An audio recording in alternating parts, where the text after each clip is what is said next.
9 वर्षामध्ये साधारणतः 37,500 कोटीपेक्षा जास्त नुकसान भरपाई अध्यक्ष महोदय माझ्या शेतकरी बांधवांना देण्यात आलेली आहे। अध्यक्ष महोदय पीक विमा योजना राबवताना मागील येणाऱ्या अडचणी व अनेक तक्रारी लक्षात घेता शेतकऱ्यांच्या हितासाठी उत्पादनावर आधारित सुधारित पीक विमा योजना राबवण्याचा निर्णय घेण्यात आलेला आहे। खरीप हंगाम 2025-26 राज्यात उत्पादनावर म्हणजे पीक कापणी प्रयोगावर आधारित सुधारित पीक विमा योजना राबवण्यात येत आहे। त्या अनुषंगाने नुकसान भरपाई निश्चित करण्यासाठी कारवाई अध्यक्ष महोदय प्रगतीपथावर आहे।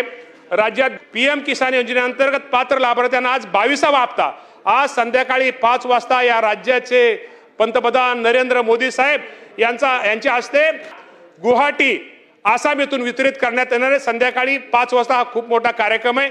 आता आपण पीएम किसानचं दिलं, नमोचा आपल्याला माहिती आहे की आपली राज्य सरकारची योजना आहे, त्याचंही आपण फायनान्सला ती फाईल पाठवलेली, त्याचाही एक येणाऱ्या दिवसामध्ये त्याचंही वाटप आपण निश्चित प्रकारे शेतकऱ्यांना करणार आहे।